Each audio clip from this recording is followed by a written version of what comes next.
Hello minions, Wheezy here with an episode of Battlefield 4 Tips and Tricks, and we are going to be talking today about how to do well in Obliteration, the new Battlefield 4 game mode. And we'll start off with a great example that this guy knows is the most important thing about Obliteration, and that is transporting the bomb. Now, regardless of what map it is, the most important thing with Obliteration is obviously getting the bomb to the enemy's objective points. And with the exception of a couple of the smaller maps like Operation Locker, you will almost always be dealing with vehicles in these maps. And that is absolutely critical, is that whether you have the bomb or whether your teammate has the bomb, you need to get to a vehicle or you need to bring a vehicle to the bomb. Because, pun intended, you will not get very far in Obliteration without a vehicle. So whether it's by land on a buggy or a tank or an ATV, or by sea in boats or LAVs, or by air in choppers, you need to make sure that you either, as the bomb carrier, are going for a vehicle, or as a non-bomb carrier, are going to get a vehicle. Because there will be plenty of people on your team that weren't awesome enough to watch this video and won't be thinking about transporting the bomb. They will only be thinking about picking up the bomb. So they will be running straight to the bomb and fighting with the bomb carrier for control of the bomb. So here I was flying around in a chopper, and when the bomb respawned, I knew immediately I want to get to that bomb, because either I'm going to want to kill the people on the other team trying to get it, or if our team gets it, I want to pick them up. And so here, in very short order, even though they have a good defense with some good anti-air, they actually end up taking my chopper out here.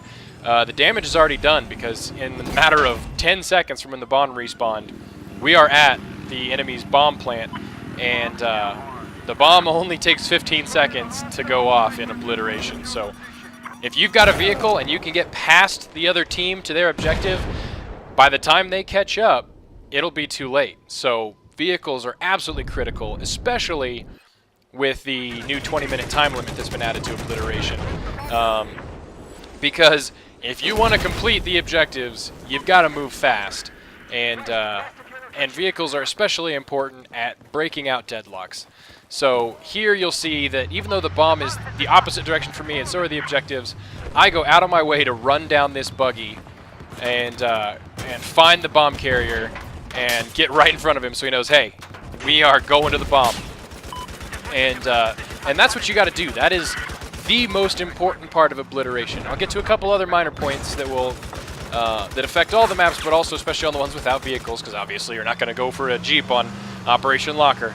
But really, you've got to make a special effort when there's already a battle going on over the bomb. When both teams are there fighting over it, you can either throw yourself into that fight, maybe get yourself killed a few times, maybe kill some people. Even if you manage to pick up the bomb, you'll probably be dead instantly.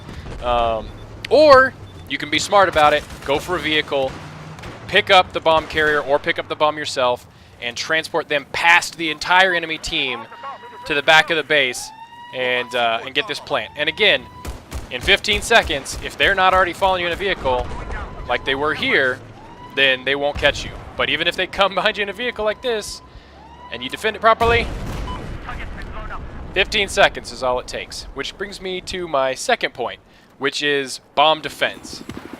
Now, as I mentioned before, the Obliteration clock for the bomb is only 15 seconds. So once you've got the bomb planted, you only have to protect it for a short amount of time, unlike in Rush, where you really need to set up a defensive position. So your two best allies for defending the bomb plant are cover and grenades. And especially if you're running the V40 mini grenades, you'll get 3 of them. And all you really got to do is get a place where you're not on top of the bomb site, so that when the enemies walk in to try and get the bomb, they're not immediately going to kill you.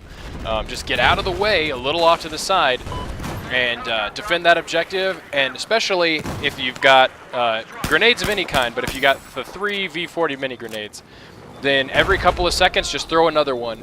And by the time that they all get laid down, the enemy team probably won't have much of a chance to actually defuse the bomb as they come in. You'll see a good example of that here, where once again I planted the bomb. I think the other team didn't understand that this was our bomb objective, not theirs. So I place some grenades on the objective, knowing that that's where they're going to go if they want to defuse it. I get 2 or 3 kills off of it, and by the time they get to it, boom, 15 seconds is up. The defense countdown is very quick, so 15 seconds, get some grenades in there, and you got your defense all set. So the last point for obliteration is escorting the bomb. And this is not as obvious as perhaps you might think, where if a teammate has the bomb, your job is to escort them to the objective. So here in this case, we're in a vehicle, and I'm just staying with the bomb carrier here, not for the ride, because it's so much fun, but so that when we get to the objective, I can provide cover for them while they're moving to the objective. And that doesn't mean simply running behind the bomb carrier, because that is the last thing you want to do. You want to get ahead or cover the flank and pick a position where the enemy is most likely to approach from and cover external to where the bomb carrier is. So,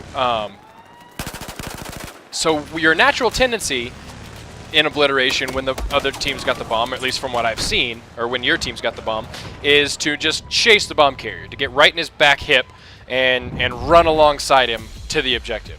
Well, that's bad for a couple of reasons. One, because it makes it hard for you to cover him, and two, because if someone kills him, they're most likely going to kill you as well, whether it be with a grenade or just a spray of automatic fire. So here's another situation where the bomb carrier I spawn on is heading to the objective. So rather than following him down, I set up a little higher away so that I can cover outside in. So as someone's there trying to shoot in on the bomb carrier, I've got outside cover, and it gives me an opportunity to protect the bomb in a useful way that doesn't involve just running along like a lemming. So for this last example of escorting the bomb, we're going to go back to Operation Locker and talk about, when you don't have vehicles, how escorting the bomb is the most important thing. So obviously you don't have a transport vehicle on this map, so protecting the bomb carrier is your #1 priority, which still kind of falls under transporting him to the objective, right? So here, instead of following him up the stairs where everyone else is, and you'll see, you know, half a dozen or more teammates run straight past me with blinders on the other way. Earlier on in this game, we got flanked this way, right? So other than them capturing the bomb there for a second, checking to make sure the stairway is clear, I'm covering the rear flank to make sure that someone doesn't walk up and kill half our team. And I'm also keeping an eye on the minimap down there. So there I see the bomb carrier's finally moved up a little bit further, so I can move past my rear guard position and start moving up to support a little bit better. So I'm not staying right on the back hip of the bomb carrier. I'm trying to cover most likely avenues of enemy approach. So I get revived here, and then I walk up to check and make sure no one's defusing, and boom, dead. Which brings me to my last final little tip, which is there is a wide blast radius on the bomb, and since it's only a 15-second fuse, a lot of people will stay close to it to try to defend it and not think about what will happen when it goes off. So if you're an assault kit, it's a good opportunity to get out of that blast radius and get some quick revive points and get your guys back in the game and make some extra XP while you're at it. So those are all the main tips I can give you for doing well in obliteration in Battlefield 4. I will just re-emphasize, use the vehicles and transport the bomb, and you will do just fine. Hope you guys enjoyed, and I'll talk to you later.